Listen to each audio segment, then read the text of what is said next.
Hey, what is up guys, this is Corbin. Most of you all seem to really enjoy the last 15 rapid fire beginner tips video that we did. So here's another one, man. If you are a veteran player and for some reason you clicked on this video, then make sure to join in, help out some noobs and drop your best beginner tips down below in the comments, man. Help some people out. And you know what? Part 1 of this video covering the first 15 tips is going to be linked down below in the video description. So if you haven't checked that out yet, stop on by. Now, first of all, as you work your way through the campaign in the early days, you're going to run into various rare champion drops, such as Valerie right here. But which of these rare champions are actually worth holding on to, which are worth leveling, usually up to level 50, but sometimes even to level 60. Well, the first one is going to be Spirit Host. She's pretty excellent. I'd highly recommend taking her at least up to level 50, just because of her plus attack buff, as well as her ability to remove debuffs. The next one is gonna be all the way in level 9.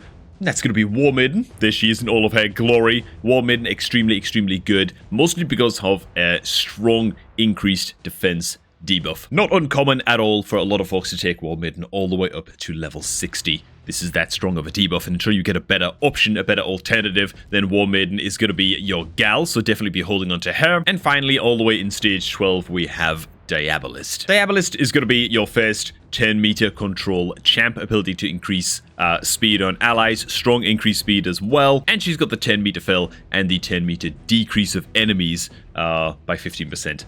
On the year 3. Some people do take Diabolist all the way up to 60 and actually value her slightly higher than the High Katoon, which is the 30-day login reward epic champion that you pick up, who's also a 10-meter control and speed buffer style champ. Most folks that I've seen take it to level 50 and leave her there, use her in things like faction wars and stuff like that, and yeah, get pretty consistent value out of a level 50 Diabolist. But those are the main 3 that you probably want to be holding on to, at least in terms of holding on to for the sake of actually leveling. And bloody hell, we spent way too long on tip number 1, so let's just rocket through these now, man. Tip number 2 is which uncommon champs do you want to actually be holding on to, right? There's not many uncommons that are worth keeping. One of them, however, is Shield Guard. This guy is a solo content monster once fully maxed out. If you're a brand new player, you don't want to be rushing Shield Guard up to level 60. It might be like, I don't know, the 3rd, 4th, maybe even 5th month where you finally kind of max him out and begin using him for solo content purposes, particularly soloing the Minotaur dungeon. And the next uncommon is going to be Armiger, who is requirable only from Mystery Shards, but you want to hold on to this guy. Very, very good 10-meter control on the A1 and an excellent revive denier on the A2 that also scales damage off of enemy max HP. And yeah, Armiger is just going to turn out to be very, very good against certain dungeon and boss encounters. Even if you don't understand why right now and you're a very, very new player, yeah, just hold on to this guy. Pump some steady levels into him. Tip number 3 is going to be speed tuning your teams. Now, I'm just going to access Tag Arena right now. If you don't have access to Tag Arena right now on your own account, then don't worry about that too much. We're just going to be using these examples up here. If you're a really, really new player, then speed tuning is not going to make any sense to you. What the hell are people talking about when they talk about speed tuning? The most simple form of speed tuning, and the first instance on your account where you're likely to do it and to have to learn it and really take it seriously and get it done, is going to be an arena. So what does this mean? What's a really basic form of speed tuning? Well, it's what I'm doing right here. Basically, you want any kind of 10-meter control champion to be the fastest champion on your team, right? So you're equipping all of your fastest artifacts and whatever on this champ to ensure that they are moving first. Then you want your debuffers and buffers to move next, right? So you're debuffing the enemy with things like decreased defense on the War Maiden over here. Then you're nuking in with your biggest damage dealer, and in this team, it's going to be Kill. And same thing on the team below as well. We have Spirit Host, who is not 10-meter control, but she's a buffer, right? Then we have the debuffer in the form of Thalesia over here, and then we have our Nuker at the end. Basically, 10-meter control and buffers should always be moving first, particularly 10-meter control, and your Nuker should always be more focused on damage and less on speed, so they should be attacking in last. That's really all there is to it. Speed tuning made super, super simple. And obviously for any experienced players looking at these team compositions right now, yes, they're extremely scuffed. I'm just making do with what I've got, okay? Tip number 4 is more of just a heads up than anything, but it's not something that you might consider right off of the bat, and that is that any skill that has the line then grants an extra turn is way, way better than it first appears on the surface. This is because whenever you get an effect that grants you an extra turn, it effectively reduces the cooldowns of all of your other skills by 1/10. And as far as I understand, and I might be wrong about this, but granting an extra turn on this A3 right here for Estrid Dreamsong actually does reduce the cooldown of this skill itself, right? So even unbucked, this is a 6-turn cooldown skill, as you can see up here. It's actually a 5-turn cooldown skill, because as soon as you use this, you get that extra turn instantly, and it dials the cooldown down. Now, I might have read wrong about this. Maybe I'm completely incorrect, but that's nuts as hell. Seriously, grant extra 10 effects. Extremely, extremely good. Next extra little bonus tip is to head on into your promo codes menu and input the promo code GameLeap. I can't do it right now because I recently input a code, as you can see, but using the code GameLeap will get your hands on 10 free experience brews, a free energy refill, and 100,000 silver. Do it now. You might as well. Also, make sure to hit like and subscribe on this video, by the way, to catch future uploads just like this one. Okay, man, let's get into tip number 5. On top of this, if you're a brand new player and you're looking to start off a fresh new account, get a good clean start, make sure to click the promo link down below at the top of the video description. Doing so will jumpstart your brand new account with a free epic champion and a super useful batch of starter supplies. It is the best gosh darn way to kickstart your new Raid Shadow Legends account, so make sure you use that promo link down below, boys. Okay, let's get into tip number 5, shall we? Tip number 5 is to make sure that you're putting extra value on item sets and artifact sets that are actually good when it comes to selling artifacts, right? Sets like the Frost set, for example, are almost never used ever. They kind of suck a little bit. So unless it's an absolutely exceptional pair of speed boots or something in this Frost set, then I'll likely be selling most of these items in due time, whereas a set like the Relentless set can only be acquired via placing high enough in tournaments. As such, I'm very, very, very reticent. I'm very, very careful about selling Relentless pieces just because this set is so good and because it's so difficult to get, right? So the more difficult a set was for you to get your hands on, the more you want to actually value it and just be more careful about selling off those pieces. I'd also highly recommend checking out some artifact set tier list videos. We actually did one on this channel as well, and just kind of get a gauge as a new player as to what sets are actually really, really good and that you should value quite a bit, and which sets are just really not so good. Next up, speaking of tournaments, we have important dungeon milestones, right? We're talking about the main kind of like core 4 gearing dungeons here. That's Ice Golems, Dragons, Spider's Den, and Fire Knight's Castle. You'll be farming these dungeons during things like events, Ice Golem tournaments, Dragon tournaments, stuff like that. Which stages of these dungeons are most crucial to farm? The first stage that's really, really important, and honestly, if you cannot be farming stage 13, I wouldn't even recommend that you really partake in tournaments. Certainly don't be trying to win any things like Ice Golem tournaments if you can't clear stage 13. Stage 13 is where it really begins for you, right? That's because you can loot 6-star items from stage 13, whereas everything below that is limited to 5-star at max. So stage 13 is where you can really pick up some of your better items from Ice Golem's Peak. It's going to help you progress faster in tournaments and just make it more energy efficient to really spam Ice Golem's Peak. So stage 13 is your first kind of unobvious milestone. The next is going to be stage 16. Why stage 16? Because stage 16 is where you stop getting the possibility of getting, I think you just don't get mystery shards anymore. It's stage 16. I might be completely wrong about that, but I think it's an extremely low, if not 0% drop chance of getting mystery shards, which are generally speaking pretty crappy loot for what you're looking for from farming Ice Golem. You're there for the items, of course, right? So that's stage 13 at like a minimum if you're looking to blast Ice Golem's Peak, and stage 16 is just a really, really juicy milestone where the gear just takes a bit more of an unobvious step up in terms of overall quality because you're not getting those crappy mystery shards. Staying on dungeons, tip number 7 is taking us into Spider's Den, and that is during Spider's Den tournaments. Spider's Den is the exception. You don't want to be farming stage 13 or 16 or whatever. I mean, farm them if you want to, right? Maybe you need the items and it syncs up with the tournament, and that's great. But if you're just looking to get tournament points, be farming stage 10. Why is that? It's because there's actually an error in Plarium's code in the game of Raid Shadow Legends itself, and stage 10 gives you a, I don't know, what would you call it? Just an inordinate amount of good loot. You very, very often are rolling into 5-star items quite consistently in stage 10. Much, much more than you really should be. And because it only costs 12 energy to be farming stage 10, it's just very, very efficient for blasting Spider's Den tournaments. And so keep that in mind, dudes.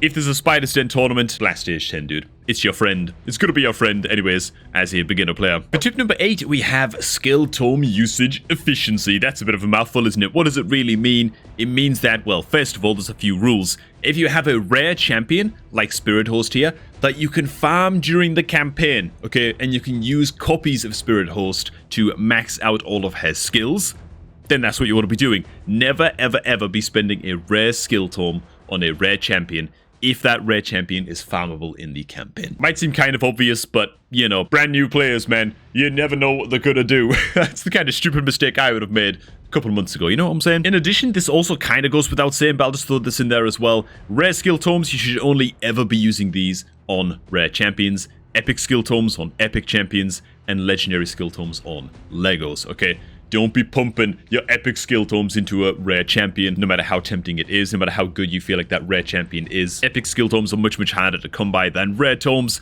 So yeah, make sure that you're always using the skill tome on an appropriate tier champion. Next up for tip number 9, staying on the topic of skill tomes for just a second, we have my Archer Queen legendary champ right here. This tip is about just efficiently using your skill tomes, right? What do I mean by that? I mean that certain skills are super well worth putting skill books into, usually if you're reducing the cooldown on a very powerful skill, such as my Archer Queen's A3 here. The A2 is also exceptionally good, right? Eventually, if I can put 5 skill tomes into this, I get to reduce the cooldown of her A2 as well, which would be very good. And certain skills are not worth getting skill tomes in at all. Now, of course, they roll randomly, and for God's sake, dude, every legendary skill tome I put into this champion so far have all gone into the A1, so this sucks, okay? This is horrible. This feels really bad for me. I suppose what this tip really is if you've got something like an epic champion or a legendary champ and you have a very limited amount of skill tomes, don't just dump all of the tomes into that champion, okay? If I was to get super lucky on this Archer Queen and max out the A3, okay, and get that reduced cooldown, and same thing on the A2 and max out the A2, and I could just leave the A1 like this and never put another skill book into Archer Queen again, I'd be fine with that, okay? Those skill tomes would be much better used on other legendary champs with more powerful abilities. Maxing out the A1 on the Archer Queen, who the hell cares? It's 5%. It's like blobs of 5% damage. It just doesn't matter that much, okay? So make sure that you're spending your skill tomes to max out certain key skills on a champ and not so much worrying about things like the A1 or their weaker skills that you're not really using them for. And tip number 10 is that actually for maximum efficiency when it comes to spending your skill tomes, particularly epic and legendary skill tomes, right? The big ones. You only want to be spending these ever to level up your big skills on your epics and legendaries during champion training tournaments. It's going to earn you free tournament points, which is going to get you free rewards. It's going to save you a lot of time and energy grinding up champions and stuff like that. Wait for champion training tournament events to be active. Now, these champ training tournaments are not to be confused with champion training events, which are a very similar event, but not quite the same. They have different conditions. You will not get champion training event points, okay? Only champion training tournament points from using your skill tomes. So just hold on to those epics and those Legos. Next up, if you're a new player like me and you have no idea if a champion is actually good or not, but you really like a champion, make sure that you read up on a guide on that champion before taking them to 5 stars. Level them to 40 if you want, okay? Have a little bit of fun with them, but before you rank them up to 5, make sure that you check if they are actually endgame viable, okay? I got my hands on Thalessia. I really like her kit. I feel like it's sweet. Her gi is a bit, you know, I'm not sure if the Slayer set is exactly working out, but we're experimenting. We're having fun, okay? What I did when I first got her was check out her reviews. Okay, not too bad. Don't always trust the reviews on a champion, by the way. Sometimes a champion was really bad in the past, then they get buffed up and the reviews don't update, okay? So they're not always fully up to date. I'd recommend checking out hellhades.com. Very good champion scoring system over there if you look up a specific champ. And yeah, just do your homework. Make sure that a champion is actually good scaling into later game content before you take them, you know, to level 50 and eventually to level 60. Be sure that you're investing your resources in the right place. Kind of goes without saying a little bit, but yeah, just make sure to do your due diligence. So the next few tips are going to all be about Tag Arena. Okay, you're going to unlock this in no time flat. And so, how do you want to get started in Tag Team Arena? Well, first of all, you got to know how important it is. If I head into the bazaar down here, which is just a button that's probably behind my camera at this point, you'll notice that you get gold bars as a reward for winning rounds in Tag Arena, and you can spend those gold bars on legendary champion fragments, in this case, in the form of God, what the hell's his name? I've totally forgotten his name, and that's so bad. Okay, Drexthar. I should really know his name. I have like 17 of his fragments or something at this point, you know, so we're on the way, boys. You can buy 1 fragment per hour. Of course, that means at a minimum, it's going to take you like 3.5 months. At an absolute minimum, if you're really blasting Tag Arena to get your hands on Drexthar, but it's a free legendary, and so you want to be making sure that you're taking part in Tag Team Arena as soon as you possibly can be. So next up is getting started in Tag Team Arena, okay? Your teams are going to mostly suck. I've already shown my team as a little bit earlier on. My team number 3 is actually awful. It's just literally a collection of random champions that don't make any real sense together. There's no real strategy there, but it's just kind of the best crap team I can throw together. And this is actually what I'd recommend that you do, by the way. Focus on building 2 decent teams that work well together, okay? That have some strong buffs, that have some decreased defense debuffs in the team as well, if you can. And that both have a strong and powerful nuker who is going to be attacking in last, like we talked about a bit earlier. As long as you have 2 good teams, then overall, you can be winning a good amount of tag team arenas. Your 3rd team, just make it crap, okay? It's much, much better to have 2 strong teams and 1 garbage team than spreading the power out amongst all 3 teams and having like 3 very mediocre teams, right? Like if I had 3 teams of, say, 80k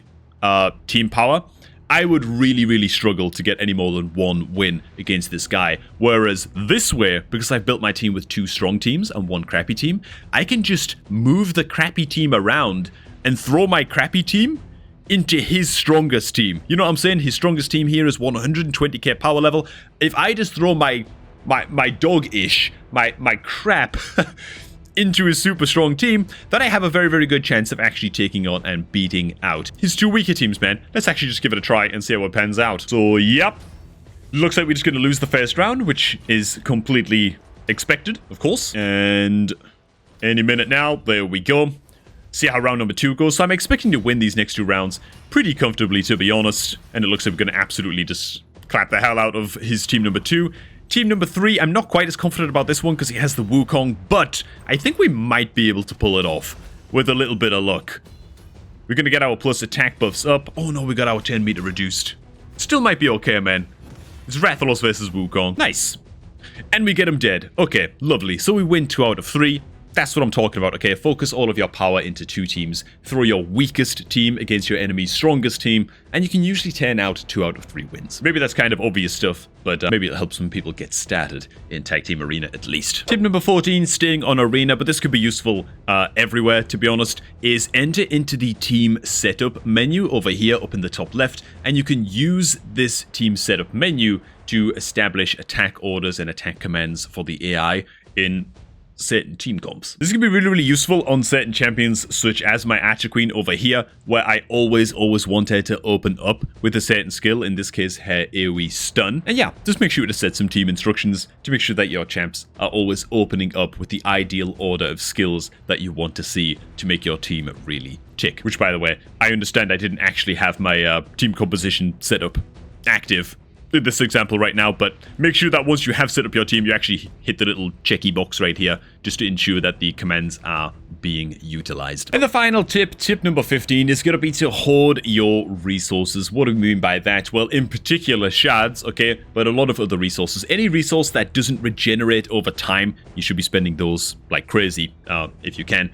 Any resource that doesn't regenerate over time, things like shards, right, you want to be holding on to like your life depends on it. Well, your wallet depends on it. Because it kind of does, okay? You want to be holding shards for things like 2 times opening events that also coincide with things like fusion and fragment events, okay? To be honest, I probably should have put this tip as like the very first one in this little video series, you know? Because it feels like a lot of new players, they get like their first ancient shard and they just pull it. And like, that just happened, you know? Or like they get their first sacred shard and they just rip it because they think, oh my god, dude, I'm gonna get my first legendary, you know?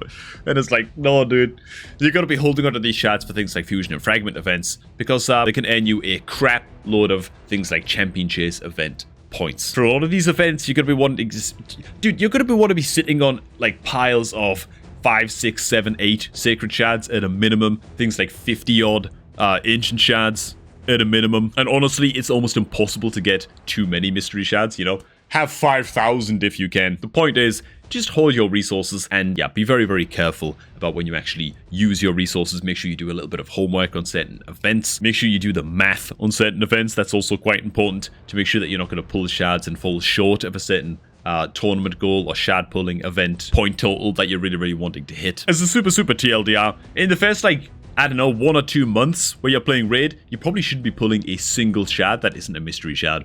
Like, ever. Under any circumstances, you know? Alright, man, that's gonna do it for this video. So, thanks for watching, guys. Hopes that some of these tips actually helped some of you guys out. These are mostly just things that I've learned in my first 2.5 months myself, blasting the hell out of Raid every day. And if I missed anything, make sure to drop it down below in the comments. Make sure to hit like on the video and subscribe while you're down there. And if you're looking to kickstart a fresh new Raid Shadow Legends account, make sure to do so by clicking on the promo link down below at the top of the video description as well. For now, thanks for watching. Hope you all did enjoy, and I'm going to catch all of you all just a tad bit later, man.